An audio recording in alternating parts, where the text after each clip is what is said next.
Hey, what's going on everyone? Welcome back to the second video on my case study of building out a brand new website on a brand new domain name.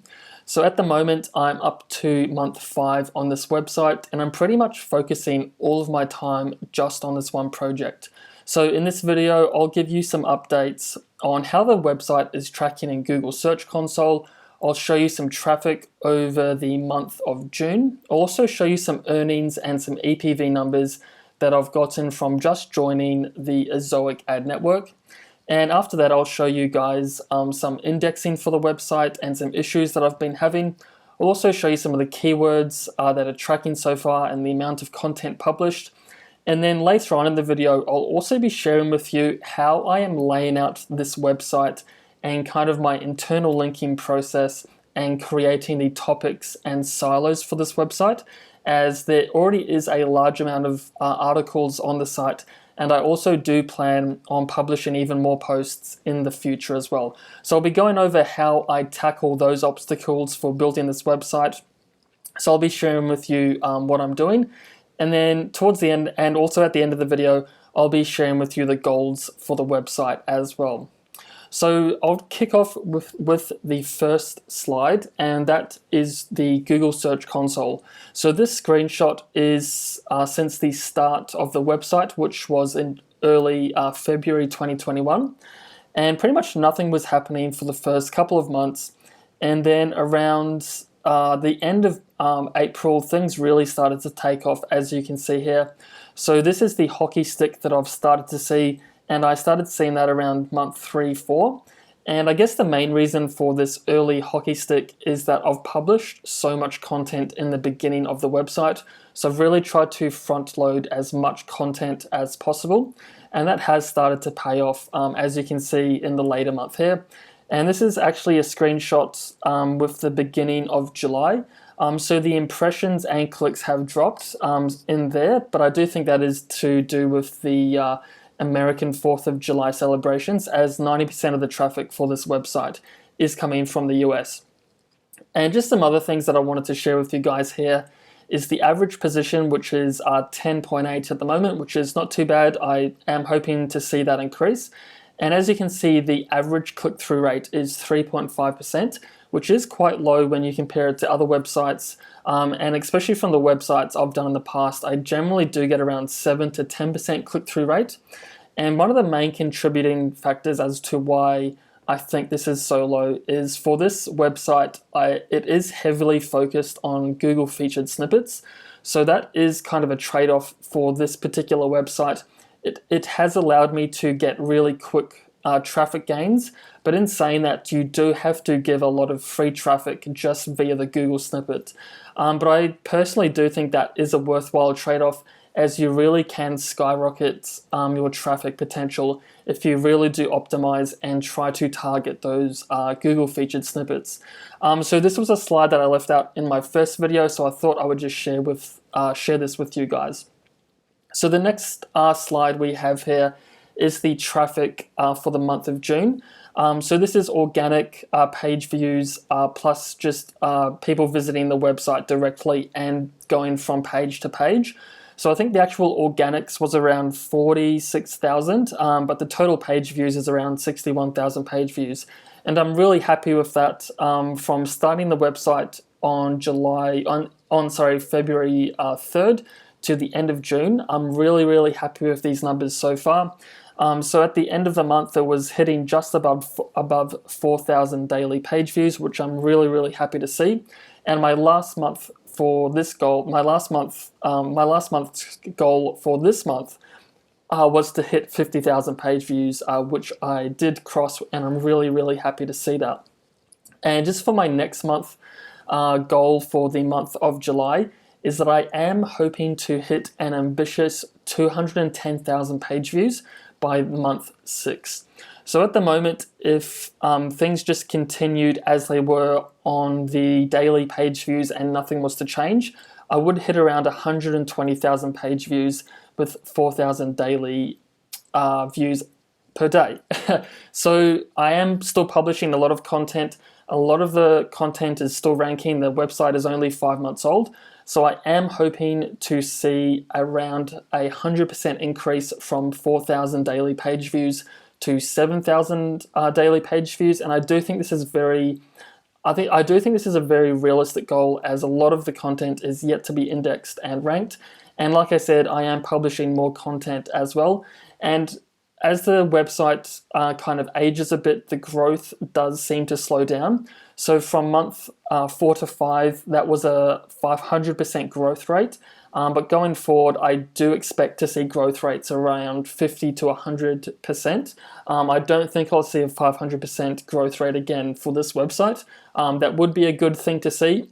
I mean, I could potentially get 10,000 page views a month by the end of July, but I do think that would be a bit of a stretch. So I am just kind of trying to achieve a more realistic goal of 7,000 daily page views. So at the end of May, I did get this website on Ozoic. So now I'll share with you guys the earnings that I'm currently getting. So for the month of June, I received a total of $653. Excuse me, and I'm not using Ozoic Premium. This is just straight out of the box earnings for the website. And I did get it on, I believe, on the 25th of May. So the earnings were quite low here, and they've slowly been increasing pretty much day over day as the page views are also increasing as well. So far, I am pretty happy with Ozoic. I do think they are a little bit heavy on the ads, but in saying that, they do allow people to get on their platform with 0 page views, which many other ad networks simply do not allow you to do. So I do have to give them a lot of props for allowing brand new publishers to get their websites on the platform. So moving over to the EPMV, which is Ozoic's metric for the earnings per 1,000 page views, I believe it is. So at the moment, it's sitting around $12.42 for the EPMV.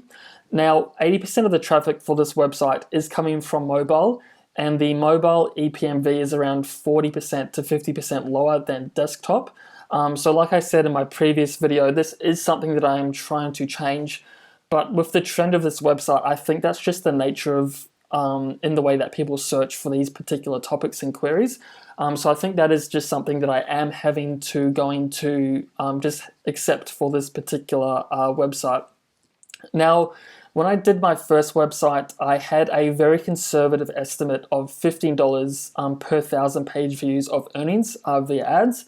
And I do think I will be able to hit that. As you can see throughout the month here, I was hitting around $14 a day. And I've actually toned down the ads for Ozoic, especially for mobile above the fold. I have actually turned those ad units off, and those are very well paid earnings. They're very well paid ads, but just from a user experience point of view, especially with the new Google updates coming around, I have turned those off, as I don't want to get the website dinged early on in its growth. So realistically, I do think it would be sitting around $15 EPMV at the moment, but with the reduced ads and the particular ad placements turned off also on desktop above the fold, that's just my personal preference, I do think it would be able to hit 15. And now I do plan on turning those on down the track, and maybe even avoiding those once I hopefully move over to Mediavine or AdThrive. And additionally, I do plan on adding video ads to the website, which should bump up the revenue from around 10 to 15% as well. Now, if I get onto, say, AdThrive or Mediavine, from my previous websites on Mediavine, I was hitting around $25 to $35 per 1,000 page views for American traffic. So I still do have really, really high hopes for the earning potential for this website. So the next thing I'll show you guys is the indexing for the site. So this is since the start of April, and as you can see, the indexing has slowly been happening over time, but around the end of April here, pretty much half of my published posts were only indexed, and only now in the past month is that kind of discrepancy between index posts and yet to be indexed is getting smaller and smaller. And I think that's just Google getting on top of the indexing game for this particular website. I do believe once you kind of hit a critical mass and kind of do build up that momentum, Google does start to take notice of your website a little bit more each bit at a time. And I do think that does help over time. I have gone and tried to manually index some of these posts, but it's just a very time-consuming task, especially when you have daily quota limits of around 20. And with the number of articles on this website, I've just let Google do its thing, and so far it is starting to work out. I was a little bit nervous in the beginning as only around half of the posts were indexed, so I was wondering if there was a glitch or an issue on the site, maybe with the sitemap. But I think just with the amount of content that is being published across the web, across all of these new websites, Google is really trying to play catch up, in my own opinion, on kind of just getting that handle on indexing all of these new pages for the web. So that's pretty much how the index is tracking at the moment. So there's 762 valid posts that are crawled or indexed, and there's 114 that are excluded at the moment. Now, moving on to the keywords and the content. So this is the Ahrefs kind of keyword graph for the website. So as you can see here, start of February, pretty much nothing happened for around two to 3 months. And then around early May, things really started to take off. Now, at the end of June, or maybe just a touch over, I'm recording this on the 4th of July, there's 903 keywords in the top 1 to 3 positions and close to 4,000 in the 4 to 10 positions. And like I said in the earlier slide, one of the main reasons for this growth, I believe, is just I'm really focusing on Google snippets. So I have the main Google snippet at the top of the article. I have it just below the 2 introduction paragraphs, and then I tee it up right there. And then I also have a secondary Google snippet paragraph right down the bottom of the article, as this allows Google to pick and choose which one they think is better. And then I can go back and kind of rearrange those.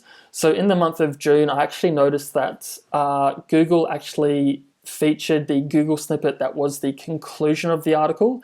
So for whatever reason, they liked how that one was worded. So pretty much all I did is I replaced the one down the bottom with the one up the top, and took the one up the top and put that one down the bottom. And that's just a better user experience, because once you click on the Google featured snippet, that will automatically take you to that particular section of the article. So you obviously don't want them going down to the bottom of the article, because then they're not going to continue to scroll, they're just going to bounce off. But if they're in the top kind of like 10% of the post where the Google snippet is, then that still leaves them room to keep scrolling and see those ads and earn you more revenue. So for the month of June, I did get 215,000 words written, and around 150 of those 150,000 words are published, and there's around 60 to 75,000 words that are yet to be published. I did have a little bit of a break, so there is quite a bit of backlog of articles that I need to get that I need to get published. Most of those have been edited by the editor, so I just need to go in and publish those today. So this is pretty much where I'm standing with the keywords. I'm really happy to see this graph. It's very kind of unspectacular, very slow and steady, which we like to see. So the next thing I'm going to cover is how I'm covering the site's layout, the silo structures, and kind of just some of the challenges that I've faced when building this website. So for myself, I've pretty much always built affiliate websites, and those kind of cap out at around 300 posts for myself personally. So you don't really have to put a really big emphasis on site layout and kind of site architecture and silos. You obviously do have to pay close attention to those things, but just with such a large volume of articles that I have already published and plan on publishing, I feel like I even have to pay more close attention to how I'm doing this. Just because in the past, if you have menus and drop-down menus and sub-menus, things can really start to get quite messy, especially from a user point of view. and also from a crawling point of view from Google. So I pretty much figured this out before I published one word of content on the website, as I really wanted to have a plan in place before I published any content, because I didn't want to have to go back and figure out how to lay it out. So this is what I have come up with the site layout.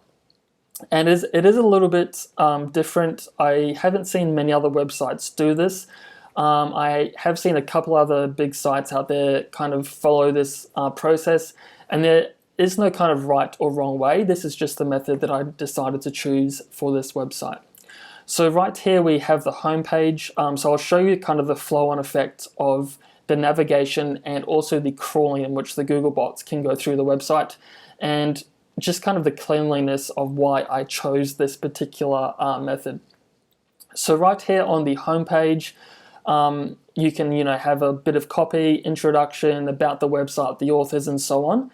And then about halfway down the home page, I have used generate blocks, which is kind of like a generate press kind of elemental.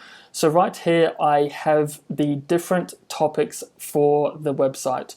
So for this one, I'd have lizards, turtles, rats, and snakes. And you can have as many little or as much as you want.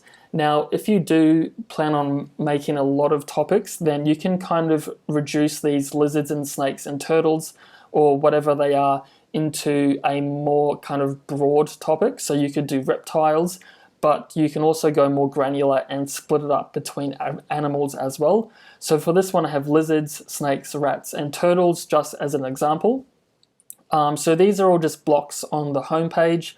And there's also plugins you can get to kind of rearrange them.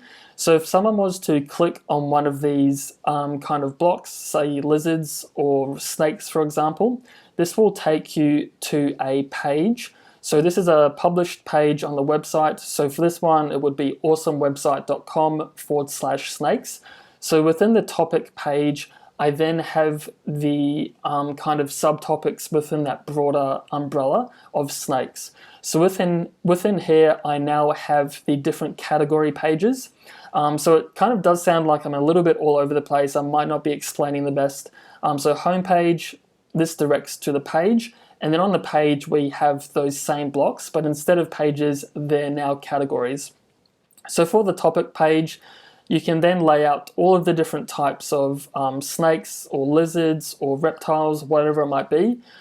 So for some of the topic pages for my website, there's around 8 subtopics for one topic. Some have 3, some have 8, some have 1. It just depends on kind of how broad the website is and kind of how deep you want to go within a particular subtopic as well.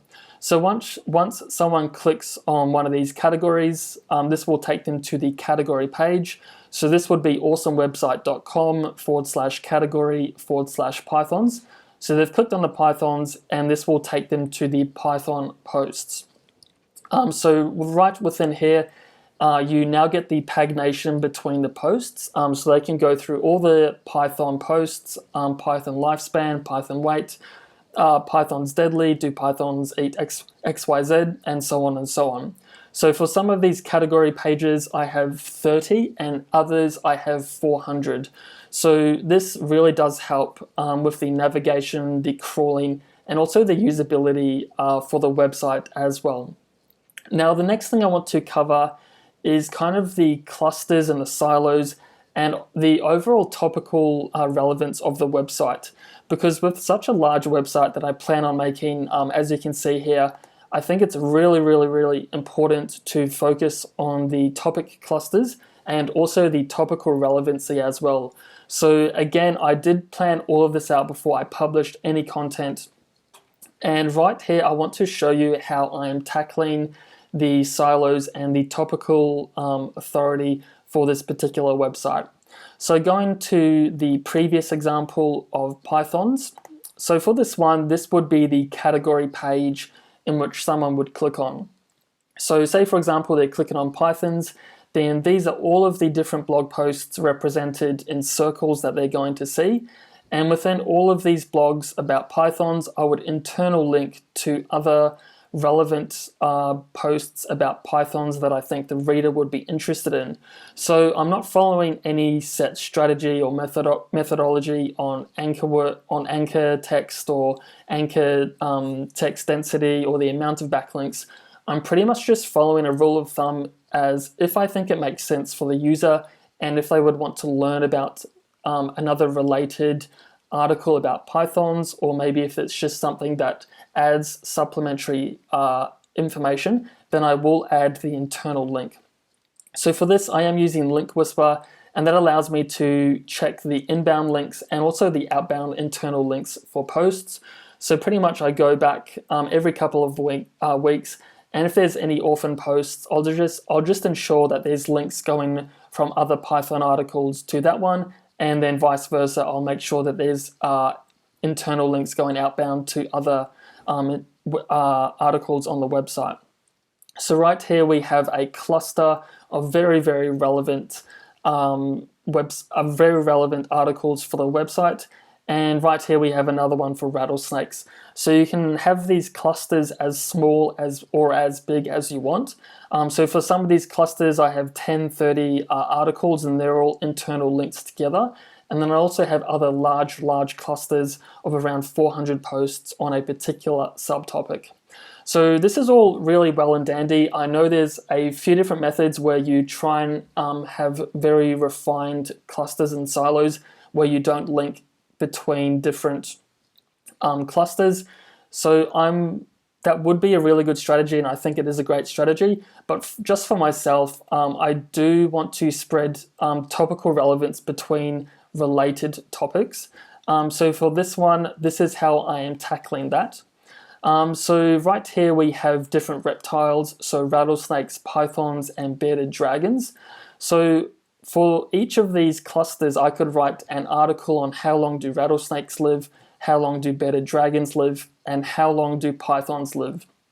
So these are all contained in their own individual topic clusters, but we also have the topical relevance of how these posts are related together as well, because the intent of the searcher is that they're wondering how long these particular reptiles live.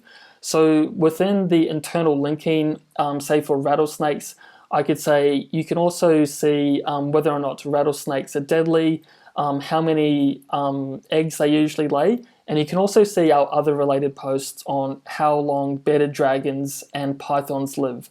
So I could also internal link these three posts here, and I'm using tags to keep tabs on this.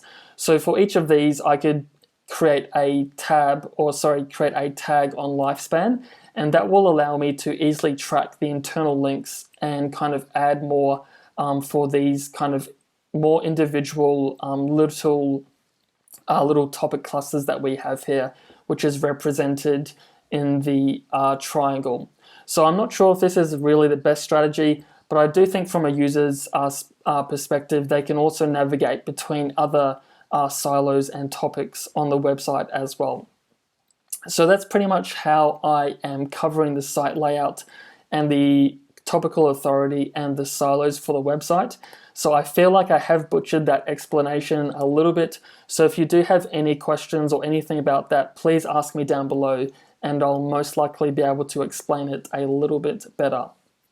Now moving on to the next slide, and this is the goals for the website that I'm looking to accomplish by the end of 2021. So the goal is to publish 2,000 posts, and my kind of expectations or my conservative estimate for each post is to hit 350 page views per month. So currently I have around 800 posts published, and some of those are receiving around 200 views a day to 50 views a day. So I'm already seeing some really awesome early results with many posts like blowing these expectations out of the water. But again, I do want to maintain conservative estimates of 350 page views per day. If I hit this number for each post, I'll be extremely happy. Now, obviously, some of these will far exceed this, which we have already seen, and I'm sure that there'll be many that get no traffic or maybe only 10, 50, 150 per month as well. But when you kind of aggregate all of these posts, you should hit an average of around 350 views per day, which I am kind of hoping to achieve, or that's the kind of estimate that I have for the website at the moment.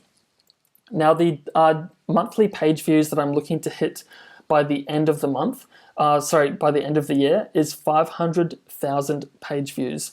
So I do plan on publishing 2,000 posts. So if you do 2,000 by 350, which I'll do now, that should get you 700,000 page views.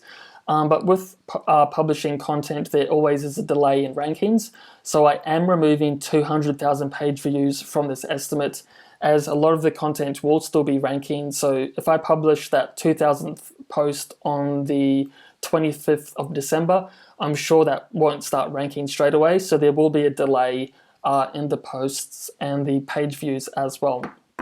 So as for the earnings, I am looking to hit $7,500 per month just on ads for this website, and that is based on the 500,000 page views and a $15 RPM. So again, this is a conservative estimate that I am making for the RPM for this particular website. And as you can see down here, if you change up the numbers just a little bit, you can really start to see that the growth of the website and the earnings really can start to kind of exceed the expectations of what I'm hoping to achieve. So with a $30 RPM, which I do think at the moment is achievable, especially with video ads and moving on to a premium ad site like AdThrive, I do think I will be able to get these ad rates. And even if I don't, if it goes down to 20, I'll still be extremely happy with $10,000 a month. And another thing to take into consideration is that this is all based on 350 page views per month. So if this is bumped up to 700 page views per post per month, then these numbers can really start to maybe double or times 50% as well. So those are my goals for this website by the end of the year. And I'm pretty much focusing all of my time and effort onto this one project. I'm really trying to not start any other websites this year. I just want to purely focus on this website and nothing else. So one other thing that I did want to ask you guys out there and to get your opinion on is how to track and update old content. So this website is only 5 months old, but 2-3 years down the track, a lot of the posts on this website will need to be updated. A lot of these topics are evergreen. However, just with the freshness algorithm and new competition coming along, I'm sure I will have to go in and maybe completely rewrite or update the posts. So my main question is, how do you audit your content, especially when you have such a large amount of articles? So say you have 2,000 posts, how would you personally tackle tracking the rankings and also seeing if traffic has dipped? I know you can do this in Google Analytics, but one thing you also have to take into consideration is the seasonality of the niche. This one does seem to be pretty flatline, which should make that job a little bit easier. And another thing that I have been having trouble to figure out is, how do you find data for only posts, say, older than 2 years? Because you don't want to audit posts that are, say, 8 months old, because they haven't had the full amount of time to start to index as well. So if you have any resources or methods that you personally follow or do, please share them down below, as I'll be really, really curious to see how you tackle that. So that's it pretty much for this one, guys. I hope you have enjoyed these case studies, and if there's anything else you'd like to see covered in these monthly case studies, please share it down below and I'll be more than happy to include it. So thanks for watching. I'll see you all in the next one.